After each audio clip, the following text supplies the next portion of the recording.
الحمد للہ رب العالمین والصلاة والسلام علی سید المرسلین سیدنا محمد وعلی آلہ وصحبہ اجمعین، اما بعد، اعوذ باللہ من الشیطان الرجیم، بسم اللہ الرحمن الرحیم، رب اشرح لی صدری ویسر لی امری واحلل عقدۃ من لسانی یفقہوا قولی، ربنا زدنا علما، آمین یا رب العالمین۔ السلام علیکم ورحمۃ اللہ وبرکاتہ۔ پچھلے لیسن میں ہم نے مرکبات ناقص کا آغاز کیا تھا۔ جیسا کہ آپ جانتے ہیں کہ مرکبات ناقص 4 قسم کے ہوتے ہیں، اور اس سے پہلے ہم نے مرکب تام پڑھا تھا، یعنی مرکب کی بنیادی طور پر 2 قسمیں، ایک مرکب تام، دوسرا مرکب ناقص۔ تو مرکب تام تو وہی ہوتا ہے جو مکمل اسمیہ جملہ ہوتا ہے، اس کے بارے میں ہم تفصیل سے پڑھ چکے ہیں، اور جملیہ اسمیہ جملے کی جو مختلف شکلیں ہو سکتی ہیں، مثبت جملہ، سوالیہ جملہ، منفی جملہ، وہ سارے ہم علیحدہ علیحدہ تفصیل سے سمجھ چکے ہیں۔ اب ہم نے مرکب ناقص کو شروع کیا ہے، اور مرکب ناقص ہم نے دیکھا کہ 4 قسم کا ہوتا ہے۔ تو ہم ہر مرکب ناقص کو الگ الگ ایک لیسن کے طور پر ایک کلاس میں ڈسکس کریں گے، جس میں سے ایک ہم پچھلی کلاس میں کر چکے ہیں، جو کہ تھا مرکب توصیفی۔ مرکب توصیفی میں ہم نے دیکھا کہ وہ ایسے 2 اسماء ہوتے ہیں جس میں ایک موصوف ہوتا ہے، دوسرا صفت ہوتی ہے۔ تو اس میں صفت اور اس میں موصوف جو مل کے بنتا ہے تو وہ بنتا ہے مرکب توصیفی۔ اب یہ ہے کہ اس میں خاص بات جو نوٹ کرنے کی تھی، جو اہم بات تھی، وہ یہ تھی کہ جو صفت ہوتی ہے وہ 4 لحاظ سے موصوف کے تابع ہوتی ہے۔ یعنی عربی میں چونکہ اس میں موصوف پہلے آتا ہے، صفت اس کی بعد میں آتی ہے، جبکہ اردو میں اور انگریزی میں صفت پہلے آتی ہے اور موصوف بعد میں آتا ہے۔ یعنی جس کی صفت بیان کی جائے، اچھائی یا برائی، وہ پہلے ہوتا ہے اسم، اور اس کی اچھائی یا برائی یا کوئی خاصیت وہ بعد میں آتی ہے عربی میں۔ تو پہلے ہم موصوف لکھتے ہیں، مثلا اگر ہم نے کہنا ہو کہ اچھا آدمی، تو ہم آدمی چونکہ موصوف ہے اور اچھائی اس کی صفت ہے، تو آدمی کی عربی پہلے لکھیں گے، یعنی الرجل، اور پھر دیکھیں گے کہ اچھا الجید یا الصالح وہ بعد میں لکھیں گے۔ اور صفت جو ہے وہ موصوف کی 4 لحاظ سے تابع ہوگی، یعنی عدد کے لحاظ سے، واحد، تثنیہ یا جمع، جیسا موصوف ہوگا ویسی صفت ہوگی۔ اسی طرح جنس کے حساب سے اگر مذکر یا مؤنث جو بھی ہے موصوف، اسی حساب سے اس کی صفت بھی اسی جنس میں آئے گی۔ اسی طرح اعرابی لحاظ سے اگر موصوف رفعی ہے یا نصبی ہے یا جری ہے تو اسی حساب سے اس کی صفت بھی آئے گی۔ تو اسی طرح چوتھی چیز جو وسعت ہے، یعنی نکرہ یا معرفہ کے لحاظ سے اگر دیکھیں گے ہم، جو موصوف ہے وہ اگر نکرہ ہے تو صفت بھی نکرہ آئے گی، اور اگر موصوف ہے جو ہے وہ معرفہ ہے تو صفت بھی معرفہ آئے گی۔ اچھا، اس سلسلے میں جو ہوم ورک کچھ لوگوں نے کر کے جو بھیجا ہے، اس میں زیادہ یہی پرابلم ہوئی ہے، چند لوگوں نے جو نا اس میں جو چھوٹی چھوٹی غلطیاں کی، وہ یہی ہوا ہے کہ اس میں نا یہ نکرہ معرفہ کے لحاظ سے نا تھوڑی سی مسٹیک ہوئی ہے۔ تو اس چیز کو آپ کوشش کریں کہ دوبارہ سے سمجھیں، اپنے نوٹس کو دوبارہ سے تفصیل سے دیکھیں، پڑھیں، سمجھیں، اور یا ویڈیوز کو دیکھیں، تو یہ بات اپنے ذہن میں کلیئر کریں۔ کیونکہ جو جملہ ہے نا، جو مرکب تام ہے، اس میں اور مرکب توصیفی میں بنیادی طور پر یہی فرق ہے۔ مثلا اگر کہیں نا الرجل صالح، تو اس کا مطلب ہے آدمی نیک ہے، اور اگر ہم کہیں الرجل الصالح تو اس کا مطلب ہے نیک آدمی۔ تو وہ آدمی نیک ہے وہ جملہ ہے اسمیہ، اور نیک آدمی یہ مرکب توصیفی ہے۔ تو وہ فرق کہاں ہے ہم نے، یعنی جملہ اسمیہ میں سیکھا ہے نا کہ جی جو اس میں مبتدا ہوتا ہے وہ معرفہ ہوتا ہے اور خبر نکرہ ہوتی ہے، لیکن مرکب توصیفی میں یا تو دونوں نکرہ ہوں گے یا دونوں معرفہ ہوں گے۔ تو اس چیز کو آپ نے نوٹ کرنا ہے اور اپنا ہوم ورک کرتے ہوئے اور جملے بناتے ہوئے یہ ذہن میں رکھنا ہے، کیونکہ یہ ایک چھوٹی سی چیز کی وجہ سے مرکب ناقص مرکب تام بن جائے گا، یا مرکب تام مرکب ناقص بن جائے گا، اور اس سے معنی تبدیل ہو جائیں گے۔ تو یہ میں نے جو چیز نوٹ کی ہے آپ لوگوں کے ہوم ورک میں، کچھ لوگوں نے تو بالکل صحیح کیا ہے، لیکن کچھ لوگوں کا ہوم ورک میں یہ والی خاص طور پہ خامی نظر آئی ہے، تو اس لیے میں نے کہا کہ آپ لوگوں کو بتاؤں کہ آپ اس چیز پہ نوٹ کریں اور دوبارہ سے اس کو صحیح طریقے سے کرنے کی کوشش کریں۔ اچھا، آج کا ہمارا جو لیسن نمبر 19 ہے، یہ اب مرکب تام کی مرکب ناقص کی دوسری قسم ہے، اور یہ ہے مرکب اشاری۔ اچھا، اشاری جو ہے اشارہ سے، یہ جو ہم کسی چیز کی طرف اشارہ کرتے ہیں نا، جیسے قریب کی چیز ہو تو ہم کہتے ہیں یہ، اور دور کی چیز ہو تو ہم کہتے ہیں وہ۔ اسی طرح جمع ہو تو وہ پھر اس حساب سے تبدیل ہو جاتا ہے، جیسے انگلش میں دس اینڈ دیٹ اور دے اور دیز، تو یہ سارے اسماء ہیں اشارہ کے لیے۔ یہ اسی طرح سے عربی میں بھی جو ہے نا یہ الفاظ استعمال ہوتے ہیں ان کے لیے، اور ان کو کہتے ہیں اسماء الاشارہ۔ تو ایسا مرکب جس میں اس میں اشارہ استعمال ہوتا ہے وہ والا مرکب اشاری ہوتا ہے۔ تو اس میں دو طرح کے ہوتے ہیں اسماء الاشارہ، ایک قریب کے لیے ہوتا ہے، ایک بعید کے لیے ہوتا ہے۔ جیسے اردو میں کہتے ہیں نا یہ اور اس، اسی طرح بعید کے لیے اردو میں ہم کہتے ہیں وہ اور اس، تو یہ والے ہیں اسماء الاشارہ۔ تو اشارہ قریب اور اشارہ بعید کے لیے استعمال ہونے والے عربی اسماء نیچے دیے گئے ہیں یہ چارٹ کے اندر۔ ان کو آپ پہلے تو ذہن نشین کر لیں، اس کے بعد پھر ہم ان سے متعلق جو قواعد ہیں وہ دیکھتے ہیں کہ کیا ہے۔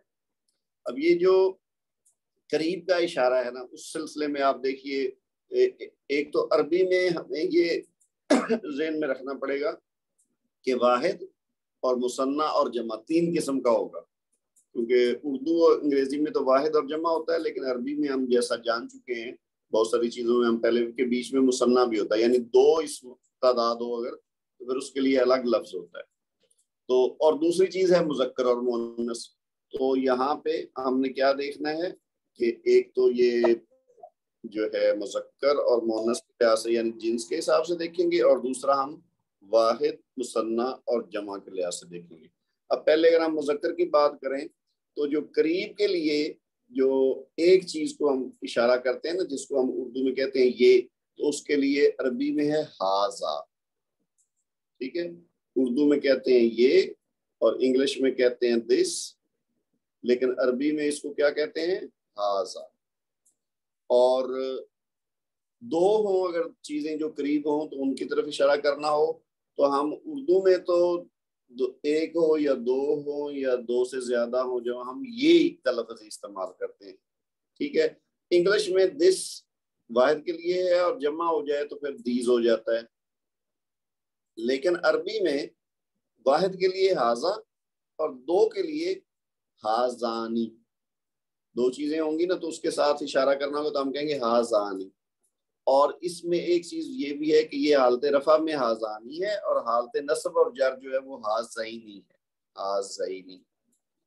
لیکن جمع میں ایک یہ ہاؤلائی، یعنی قریب کی 2 سے زیادہ چیزیں ہوں تو ان کی طرف اشارہ کرنا تو ہم کہیں گے ہاؤلائی، ٹھیک ہے؟ اسی طرح جو مؤنث کی بات اگر کریں تو اردو میں تو یہی ہوگا اور انگلش میں وہی دس اینڈ دیزی استعمال ہوگا، لیکن عربی میں واحد مذکر کے لیے ہاذا ہے تو مؤنث کے لیے ہاذہی۔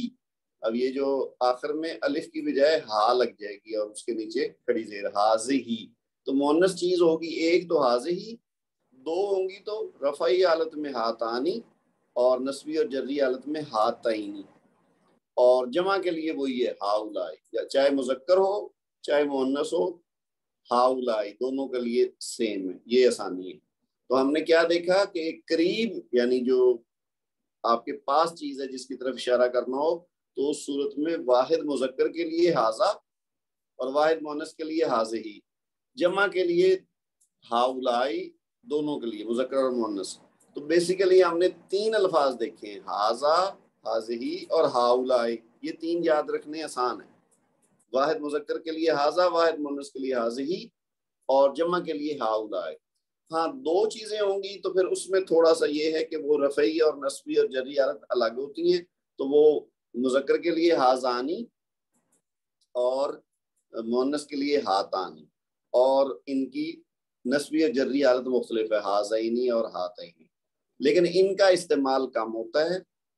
عام جو ہے عربی استعمال ہوتی ہے اس میں بھی اور قرآن پاک میں بھی ان کا استعمال کم ہے زیادہ، ہاذا، ہاذی، ہاؤلا، یہ تین. ٹھیک ہے. اب اس کے برعکس جو بعید ہے یعنی دور ہے، دور کے اشارے میں اشارہ بعید جو ہے وہ مذکر میں پہلے آپ دیکھیں تو ذالکا، یعنی وہ قریب کے لیے ہاذا ہے تو دور کے لیے ذالکا. تو مؤنث کے لیے قریب کے لیے کیا تھا؟ ہاذہی، تو دور کے لیے تلکا، ذالکا، تلکا. اور جمع دونوں کی ایک ہے اولائکا، قریب ہو تو ہاؤلائی، دور ہو تو اولائکا.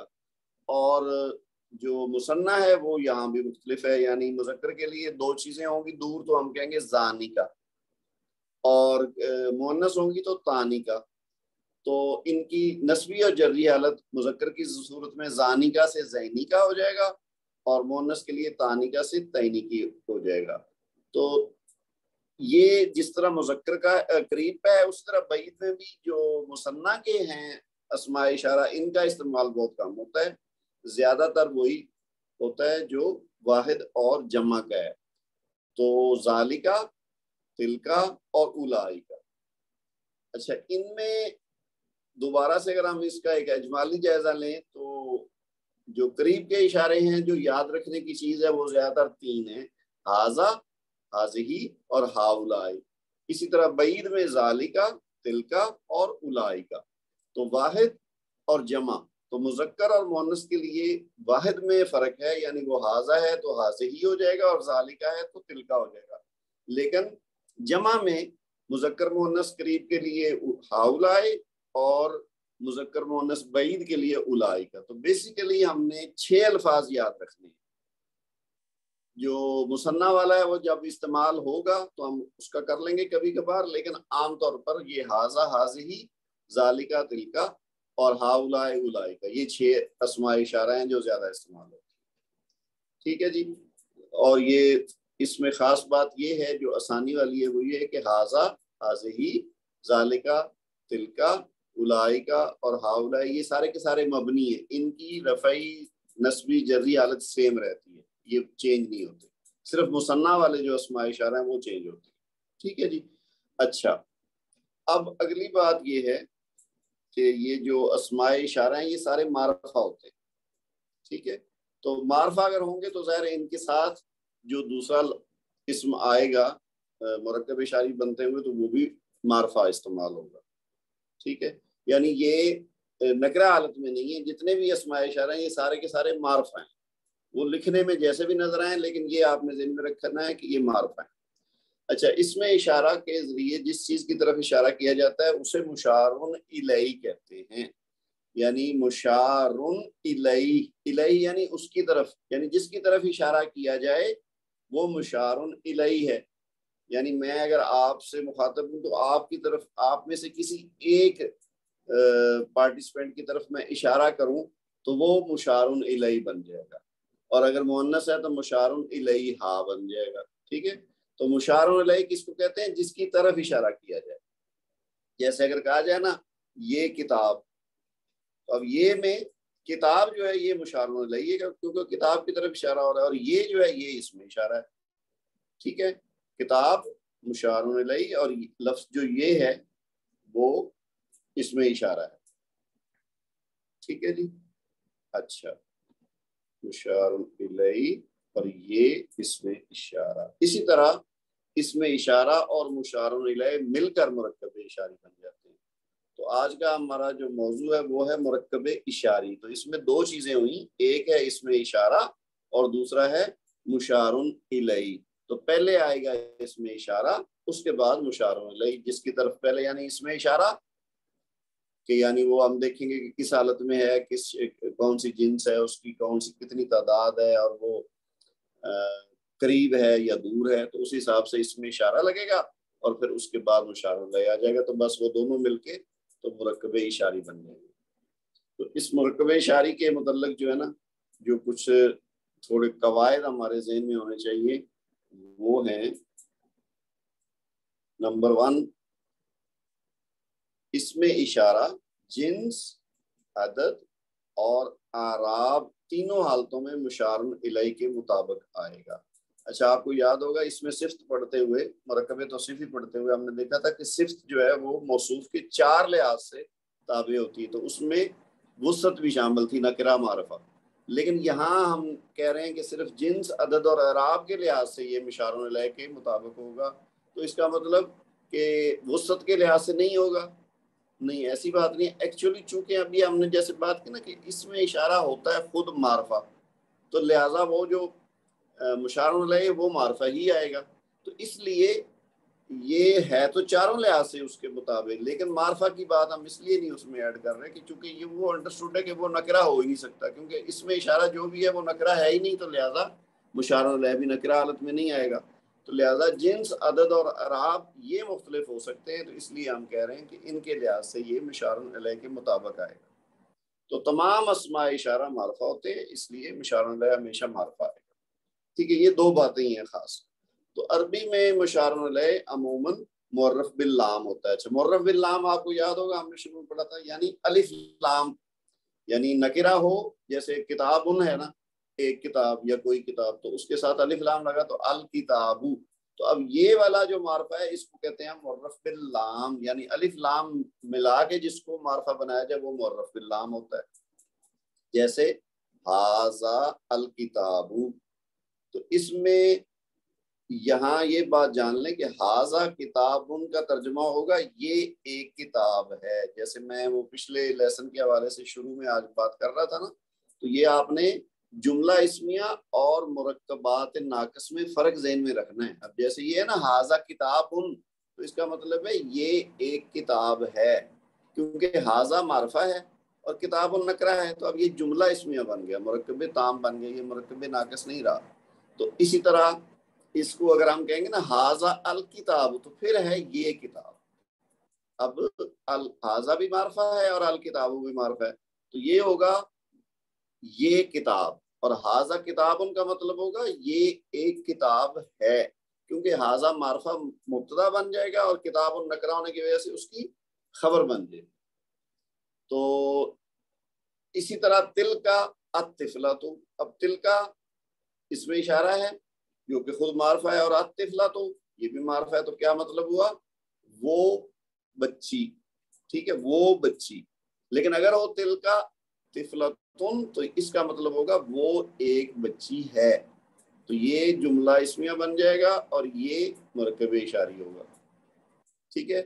مشار الیہ اگر غیر عاقل کی جمع مکسر ہو تو اس میں اشارہ عموماً واحد مؤنث آتا ہے. جیسے ہم نے پچھلے لیسن میں بھی پڑھا تھا نا کہ اگر موصوف جو ہے وہ غیر عاقل کی جمع مکسر ہو تو صفت جو ہے وہ عام طور پر واحد مؤنث آتی. اسی طرح یہاں بھی یہ نوٹ کر لیں کہ مشار الیہ یعنی جس کی طرف اشارہ کیا جا رہا ہے، جس چیز کی طرف، جس شخص کی طرف، وہ اگر غیر عاقل ہے اور اس کی جمع مکسر ہے، یعنی جمع حالت میں ہے لیکن جمع مکسر ہے، اور ہے بھی وہ غیر عاقل. عاقل جو ہے نا انسان، فرشتہ اور جن، ان میں سے نہیں ہے، کوئی اور مخلوق ہے، تو اس صورت میں اس کا جو اس میں اشارہ ساتھ لگے گا وہ پھر عام طور پر واحد مؤنث استعمال ہوتا ہے. مثال کے طور پر کتاب ہے نا، تو کتاب کی جمع کیا ہے؟ کتب. اب کتاب غیر عاقل ہے اور اس کی جمع مکسر ہے کتب، تو اب اس صورت میں اس کے ساتھ جو اشارہ آئے گا وہ واحد مؤنث آئے گا. جیسے یہ دیکھیے الکتب ہے نا، تو یہ غیر عاقل ہے اور جمع مکسر ہے، تو اس کے ساتھ تل کا وہ کتابیں، یعنی ویسے تو اگر اصول جو ہم نے اوپر عام اصول پڑھا اس کے حساب سے الائی کا آنا چاہیے، لیکن یہ تل کا اس لیے آیا ہے کہ کیونکہ مشار الیہ جو ہے وہ غیر عاقل کی جمع مکسر ہے. اسی طرح ھذہ الاقلام، اب قلم واحد ہے اور اس کی جمع ہے اقلام، تو قلم غیر عاقل ہے اور اس کی جمع مکسر ہے اقلام، تو اس لیے یہ اس کے ساتھ اس میں اشارہ جو ہے وہ واحد مؤنث آیا. تو بس ہمارا لیسن اتنا ہی ہے آج. یہ 2 پیج کے اندر اندر پورا ہو گیا ہے، بہت آسان ہے، مختصر ہے. اور اب ہم تھوڑا اس کے متعلق مزید یہ اس کی جو ہے نا ایکسرسائز جو ہے اس کو دیکھ لیتے ہیں. یہ تو ہے کلمات الجدیدہ، یعنی آج کے جو لیسن میں جو ایکسرسائز ہے اس سے متعلق کچھ نئے الفاظ ہیں، جیسے امتن امت، سیارتن گاڑی، عصفور چڑیا کو کہتے ہیں، سبورتن بلیک بورڈ کو کہتے ہیں، اور فاکہتن پھل کو کہتے ہیں، فروٹ کو، اور اس کی جمع ہوتی ہے فواکہ. اور سورتن تصویر، دراجہ کہتے ہیں سائیکل کو، اور کھڑکی کو شباکن بھی کہتے ہیں اور نافذتن بھی کہتے ہیں. تو یہ الفاظ ہیں جو آپ کے استعمال میں آئیں گے، تو اس لیے یہ آپ اس میں ایڈ کیے گئے تاکہ آپ کو مشکل نہ ہو. اچھا، اب تمرین یعنی ایکسرسائز جو ہے اس میں پہلے نمبر پہ تو ہے عربی سے اردو ترجمہ کرنا ہے آپ نے. تو یہاں پھر میں ایک دفعہ آپ کو یاد دلاؤں گا کہ آپ نے نکرہ اور معرفہ کا ذہن میں رکھنا ہے.